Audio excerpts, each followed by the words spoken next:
iyo dhidi 60 iyo wax على كل magacaygu aniga waa Yaxye malaha meesha laga daawanaya waa account-kaygi waxaan doonayaa maanta watan guriyada la iskaga wada xabisan yahay bahalkii COVID-19 in haleelay taa waxay noo raacayaa bil Ramadaan baynu ku jirnaa oo bil cibaado ah laga soo baxay horta dhankaygan iyo Hargeysa taraawiixii waxaan isticmaalaa 30 daqiiqo oo asxaabta wax naf leh aad la wadaagtaan way wacnaan lahayd maadaama de kulanadii iyo bandhigyadii iyo wixii ay iska hakadeen mawduuc baan soo xulanay anigu horta aan ula imin ninkan odayga ah isaguna uu iga aqbalay human resource ama human capital aan afka qalaad u bixiyay af Soomaaligana hantida dadka oo kala noqonaysa waxa marka ugu horeysa ninka odayga baan doonayay iskiin baro intaanaan mawduuca u gelin Ismaaciil oo soo dhawo magacaaga xagga idinka nala joogto waxbarashadaadii si yar oo kooban waxyaabaad xiisayso shaqooyinka aad qabatay ama aad soo qabatay ilaa haatan si yar oo kooban horta Yaxye aad baad u mahadsan tahay horta Yaxye wuxuu ka mid yahay dadka firfircoon aanu de ku dayano hadaan dhalinyaradan nahay soo saamaha magacaygu waa Ismaaciil Xuseen Farjar anigu dhinacaas xaafadii xaggaasaan ahay haatan Mareykan baan ku suganahay hadii Yaxye afuray oo taraawiixdii iyo xaggiinaad ka soo baxdeen annaga waa noo duhur waxaan maleynayaa 7 saacadood oo dambe ayaa noo haray nimka salaadii duhur tukanay guriyahana waa la fadhiyaa 7 saacadoodna afurkii bay nooga hadhay xaggan Washington iyo dhinacaasaan joogaa waxbarashada inta ugu dambaysan baa laga soo qaadaaye shahaadadii ugu dambaysan waxaan ku bartay political science-ka de intaasaan filayaaba introduction good aadiya waxa aynu maanta doonaynay inaynu ka hadalno oo aan isleeyahay Soomaaliga hantida dadkay noqonaysaa marar badan bay ka yar wada hadalay kalaam midii sheegay yar qariib bay la yartay waa Ismaaciil oo guriga aniga aan hadana wareysanay marka waxba yar kale rogan caawa anigu waxaan islahaaba haafka dambe haafka hore mis haafka dambe isaga wareyso haafka hore isaga ha kooreyso way adna dadka wuxuu sheegi jirtay anna dadka wax weydiin jiray marka caawa isweydaardi jabina kale rogan taasay tijaabina waana hay ala kullan waxaan muddo badan dhowr jeer ka yar wada hadalay waxa loo yaqaano hantida ay dadku leeyihiin oo meel kasto la joogo waxyaabaha ugu qaalisan hadii ay ganacsi tahay hadii ay siyaasad iyo urur siyaasadeed tahay hadii ay dugsi tahay wax kasta hadii ay tahay waxa dhaqaashiya ama makiinada wax kasta gaarigu makiinad buu leeyahay makiinada ku jirta wax kale waa lacagta meesha taala iyo dhismaha iyo waxaas waa wax de ku gadaaman laakiin anu dhowr jeer ka hadalnay dadku hantida ay yihiin waxaan doonayaa markaa si yar oo kooban inaad adigu u qeexdo ugana sheekayso markaad intaa noo raacisana faa'iidooyinkiisa ay leedahay khibradaada inta inaad noo raaciso horta Yaxye aad baad u mahadsan tahay de horta mawduucan anu mihi khabiir yaqaana qof ku xeel dheer mihi laakiin inaan ka wada sheekaysano wada sheekaysigaas iyo wixii la kala faa'iidayin weeye horta mawduucan human capital la yiraahdo ama saad ku sheegtay hantida ummadda ama kartida bulshada hadaynu si kale u niraahno uu yeelanayo marka dhinacyo kala duwan laga istaago waa mawduuc sal ballaaran wuxuuna gundhig u yahay horumarka bulshooyinka mawduucan dunida ma jirto qeexis rasmiya oo horta la isla og yahay laakiin marka hadaan soo qaato si yar oo kooban bal marka human capital laga hadlayo maxaa laga hadlaya human capital waxa laga hadlayaa wax la yiraahdo 3 shay inta badan area ayaa laga hadlaya 3 area waxa weeye ability waxa weeye karti shakhsiyadeed iyo doonis iyo yididiilo himilo qofku wax ku abuuran baa jira isaga shakhsiga marka waxa waa la cariyaa ama waa la dilaa bulshooyinka qaarkood waxa laga dilaa himilada hiigsiga kartida bulshooyinka waa laga dilaa qofkii marka mid waxa weeye kow inay jirto ability-ga kartida doonistaas midina waxa weeye knowledge kun wuxuu qaybsamay ama aqoonta laba u qaybsamay mid dugsiyada lagu barto iyo mid qofku uu ku helo waayo aragnimo ama deegaanku ku nool yahay marka tusaalahaan qofka miyiga ku nooli marka laga yimaado aqoon maadiga ama diiniga in bar waxa jira waxyaabo uu dee waayaha iyo waqtiga ay baraan oo uu kaaga aqoon badan yahay marka knowledge-ku marka labada nooc buu noqonaya qayb saddexaadna skill baa la yidhaha waa xirfad macnaa waa xirfadii tusaale ahaan qofku inuu mihnad gaara takhasus ku sii noqdo marka waxaan la yidhaahdo human capitalka marka laga hadlayo dhinacyadaasoo laysu geeyey ayaa markaasaa laga hadlayaa kartidii bulshada laga hadlaya oo bulshadu inay ka dhisan tahay macnaa qofkii tusaale ahaan hadaynu shakhsi ka dhigno mufrad kasoo bilowno qofkii markaa hadduu leeyahay doonistiisii ilaa meeshii doonta ha gaadhe ay dhisan tahay isla markaana aqoon uu leeyahay skilla uu wato qofka waxaa la odhan karaa macnaa waa qof resource karti leh karti dhinacyo kala duwan marka human resource marka dunida dalalka waxa horumariya waxa weeye dalalka marka la qiimeynayo waxa jira human resource index wax la yiraahdo waxa la qiimeeyaa dalkaasi bal bulshadiisu tayadeedu intay la eg tahay marka tusaalayaal baad ka soo qaadarto laba area imka ugu caansan socio economic macnaa social macnaa marka laga hadlayo bulshada iyo marka laga hadlayo dhaqaalaha marka laga hadlayo waxa soo dhixgelaya waa shaqaaleyntii waa waxyaabihii dee wax soo saarkii wixii dhaqaalaha dalka taageerayay bulshada marka laga hadlayo waxa soo hoosgelaya bulshada waxa soo hoosgelaya wixii la odhan jiray dowladnimadii waxa kaloo soo hoosgelaya dhaqankii iyo habkii bulshada u dhisnay tusaale ahaan bulshadaasi waa bulsho shakhsi u dhisan baa mise waa bulsho wadar u dhisan ma individualist baa mise waa bulsho macnaha si guud u wada dhisan tusaale ahaan bulshooyinka u dhisan sida qaab wadareedka u dhisan sida Japan oo kale waxay gaadheen dunida horumaro waaweyn bay sameeyaan bulshooyinka sida Soomaalida shakhsiga u dhisanina wayna ognahay natiijada halkay joogaan marka waa macnaha meelo waxa la eegayaa dhinacyo kala duwan marka laga hadlayo waa arrin sal ballaaran oo waxay gudaha la gelaysaa dawladnimada ka mid ah waxaan oo dhan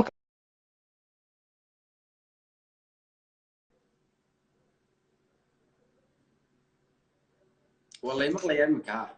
هاي فلوق مقطع فلي حقيقة وبدن تاعي ها اسكي قرانا ها حقيقة كل يوم بدن تاعي waxaan doonayaa hal su'aal in halka ku daro oo oranaysay watan la dhaad video tan marka la yiraahdo kuwaas waa dalalka adduunyada koobaad iyo waa adduunyada saddexaad iyo ma garanaysaa de levelada loo kala sameeyo adduunyada ma kula tahay inay ku xiran tahay human capitalka dalkaasi dadkii tayada dadkiisa ayaa ka dhiga adduunka koobaad iyo adduunka labaad mise sida tusaalahan Sacuudiga oo kale oo shalay helay lacag iyo dhaqaale 60kii laga yaabay inuu helay oo ma beer kabitaha ayaa ku xiran oo dhaqaalaha dalka ku xiran mise wax kale baa jira oo qofka loo oranayo waa adduunka calashan kala qaybintaas ma waxa ku xiran tahay human capitalka baan ka wada saasho koob kala qaybintani dunida leeyahay dalkaas uu horumaray dalkaas uu dib dhacay kuma xidhna dalkaas inuu maalin kaliya malaayiin dollar helo laakiin waxay ku xidhan tahay bini aadanka uu haysto tusaale yar oo fudud ku siiyo dalkan la yiraahdo South Korea markii hadii 60kii markii Soomaalidu ay xorriyadda qaadatay fuqaray ahaayeen niman baa fadhiistay waqti yar oo kooban ayay yiraahdeen dadkoodii xirfadda lahaa ayaa fadhiistay oo horumariyay tusaalahaan maanta waan garanaynaa macnaha markaynu joogno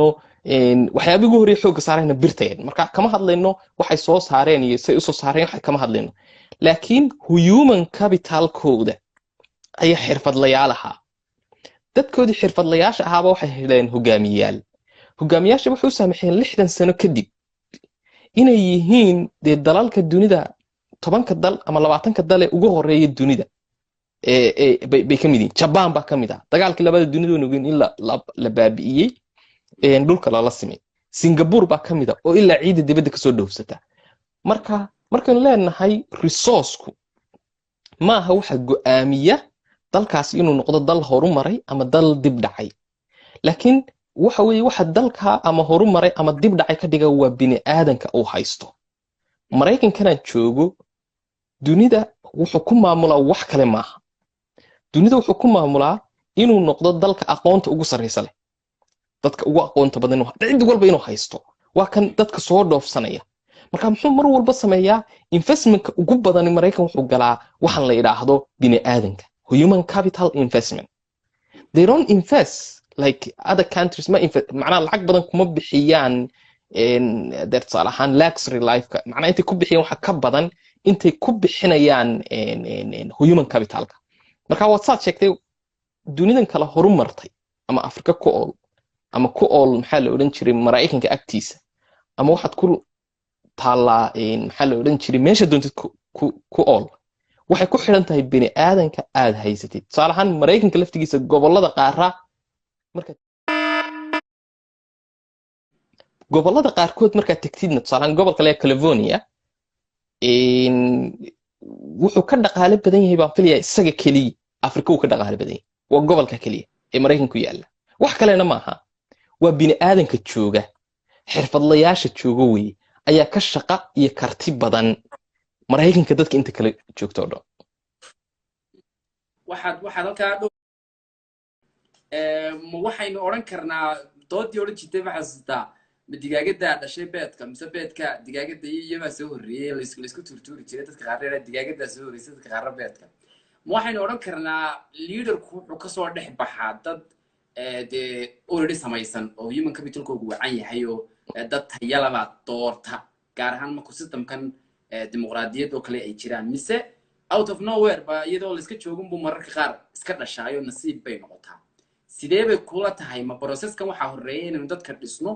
mise waxaa horreeya horta inaynu hoggaan yeelano waa laba jid oo theories baa la yidhaha aragti lagu kala duwan yahay dadka qaarkood waxay qabaan marka hore bulshada ha la dhiso kadib maxaa la odhan jiray markaa bulshada soo saaraysa wax wanaagsan that's very good laakiin marar badan dunida hogaamiyuhu bulsho ah nowhere buu ka soo baxaa tusaale yar fudud waxaa jiray qiso yar oo ka dhacday andalus 3 ninoo dameeray ku shaqaysan jireen marka 3da ninba waxay ahaayeen 3 ninoo dee iska xamaalata ah nin ka mid ah habeen intuu wuxuu jeclaan jiray markaa inuu dee change inuu hogaamiye noqdo wax bedelo ability karti baa ku jirtay marka wuxuu ogaa inuu wax bedeli karo wax qaban karo oo waxa dhibi jiray dee duruuftanu maalin walba arkayo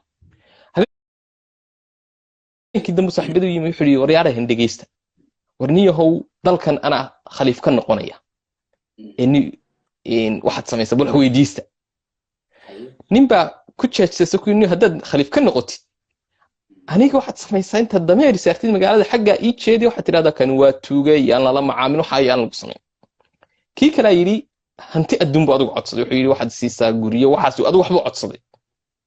laba nimanku iska kala tageen ninkii ku yidhi inaan ciyaarayado haystaa adigu waan iska kala tageen marka kartida iyo nowhere inuu kasoo dhex bixi karaan kuu sheegaya deedna ninkii wuxuu yidhi markaa jidkee baad maraysaa wuu fikiray khaliif haddaad doonaysa inaad noqo jidkee kuu furan eg waaqacaaga waanaad ku xisaabtantaa iyo waxaad haysatid adu askartiibuu galay booliskiibuu galay wuu ka bilaabay wuu dallacay taliyii boolisku noqday isagoo taliyii booliska ahaaba markaa inan yar baa markaa dhaxal sugii khilaafada kusoo hagaagay oo aan qaan gaadhin waa la isku qabsaday waa lagu heshiin waayey waxaa la yidhi 3 nin ha loo dooro oo sii maamusha inta yarka yari qaan gaadhayo 3dii nin buu ka mid noqday adigu si kale kuma garatide taliyaha booliskii taliyii militarigii iyo nin ra'iisul wasaare ninkii ra'iisul wasaare baa adigu hantidii ummadda dhacay ninkii bay xidheen labadoodii baa soo xaray isagii taliyii militariga adigu isagii baa noqday khaliifkii maalintii uu khaliifka noqday isbedel badan oo la mahadiyey horta ka sameeyey meesha loo oran jiray andalus qurduba magaaladan la yiraahdo walibana de aqoonta iyo loo tagi jiray caanka ahayd ee Yurub ilaa hadda caanka ah qurduba ayuu maamulay maxamed ibn Aamir in loo oran jiray filaya deedna wuxuu u yeeray labadii nin ee saaxiibadii ahaa deedna wuxuu yiri goliis wasiiradu soo horfadhisay wuxuu yiri bal nimankii buu raadiyay uu soo helay uu keenay wuxuu yiri bal horta sheega habeenkii waxaan ku wada hadlaynay horta nin wuu farxay de wuxuu yiri intaasan ku weydiisay ku darso buu ku yiri may intaasaan ku weydiisay may ku darso may intaasaan ku weydiisay markaasuu yidhi haddaad kelmad beena ku dari lahayd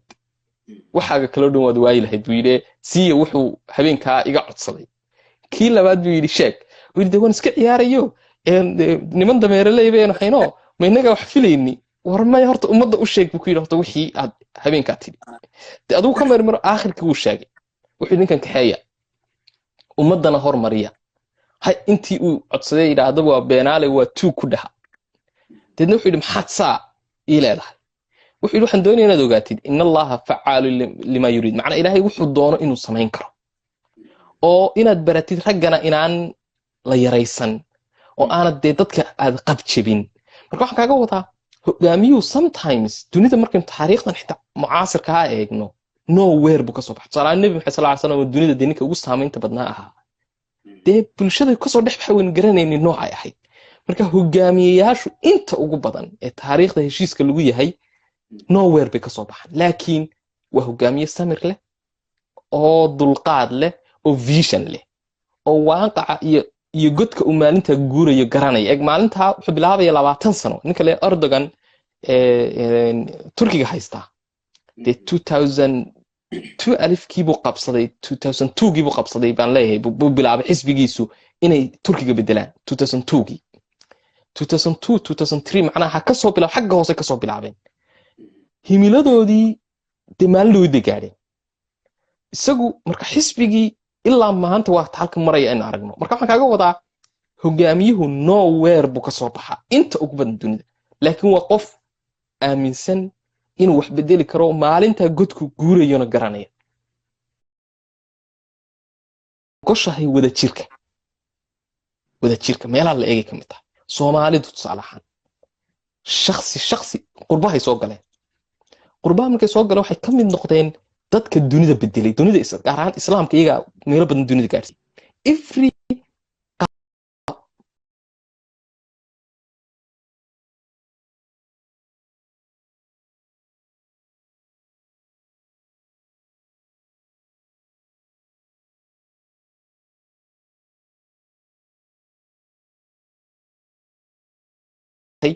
Maraykan timi ilhaan bay ahayd Congress-ka gashay Soomaaliyeed bay ahayd dadkii gabadhii ugu horeysay muslim ahayd ee xijaab ku gashayna way ahayd xeer ba kaligeed loo bedelay 150 sano Maraykan u yaalay aadaanka Minneapolis dee Soomaalida saameyn ku lahayd ninkii ugu horeeyay aqalka cad salahan islaam quraanka akhriya xiliyadan dambe wuxuu ahaa nin Soomaaliya maxkamadii dunida iyaga haysta maxaa la oran jiray Yurub macna taariikhaha dunida ka dhigeen if meel masaajid xijaabkii positive things ki qabteen ma malayn kartid laakiin waa maxay single Somali community dunida ka dhisan ma jirto hal bulsho oo Soomaaliyeed oo dunidan ka dhisan macna meesha doonta ka soo jeedo ma jirto marka waa maxay waa bulsho shakhsi u nool marka meelaha dunida laga eego halbeegyada ugu waaweyn ee marka la eegayo kamid waxa kamid ah isku duubnida bulshadaasi haddii bulsho isku duuban ay tahay hadday doonaan hal liidato aqoontoodu laakiin waa meelaha la yiraahdo alla ilaahay human capital wanaagsan ay leeyihiin Shiinaha waad aragtay dee aqoontoodu dadka aad bay u liidataa meelo badan markaad eegtid markaad populationkiisa dhex dhigtid haddana dee dunidu waad aragtay laakiin ismaqal bay ku socdaan marka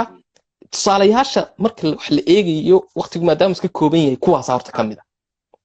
ما وحويان لبا جوابودا aad u wanaagsan ta koobaad waxweeyaan bulshada waxa la eegaa sidii dhalinyaradeeda u soo dhaweyso ee aanay uga fogeyn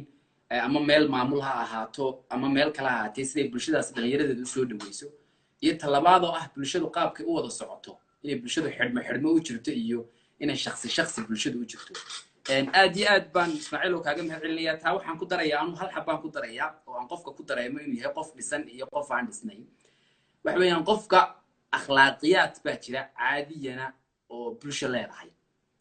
akhlaaqiyadka waxa koobkii adduunka ee South Africa maalintii dhaweyd ayaa dalka imika carab ku dhufatay South Korea iyo waxa wada ciyaarayay baan filayaa dal kale wada ciyaarayay ma xasuusto dalkii wada ciyaarayay South Korea laga badiyay waxa laga badiyay 2 eber baa laga badiyay garoonkii saasuu garoonku kala qaybsanay dhinacii ay joogeen dadkii South Korea deganaa dadkii South Korea taageeray hadda iyagoo laga badiyay baadib looga soo duubay muuqaal xabad caagada may oolin wixiiyo jaranjara iyo wixiiyo taarabuuna dhankii kuwii badiyeyna waxa qashin iyo caagida laga gurayo waad yaabaysa marka ummadaha iyo bulshooyinka dhisan waxa lagu yaqaanaa waxyaabaha akhlaaqiyaadka la yiraahdo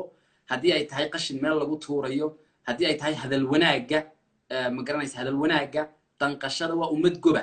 ummadda dhisan ee aqoon ahaan dhisan karti ahaan dhisan dhaqaale ahaan dhisan waa ummad goba waxaanu inagu gobannimada u naqaano weeyaan malaha inaga colaadihii badnaa iyo dagaaladii iyo ummaddu markay ummad dhisan weliba taariikh badan dhisnayd ay tahay ummad goba bay noqotaa anna taasaan ku dari doonaa ismaaciilow aad baad mahadsan tahay dadyagayna daawanayna aad baan ugu mahad celinayaa dee waa tan iyo kulanti dambe iyo inagoo oo mawduucan iyo ismaaciilba mar labaad iyo mar saddexaad iyo mar afraad soo celina haddii ay baawada leedahay aad baan mahadsan ismaaciil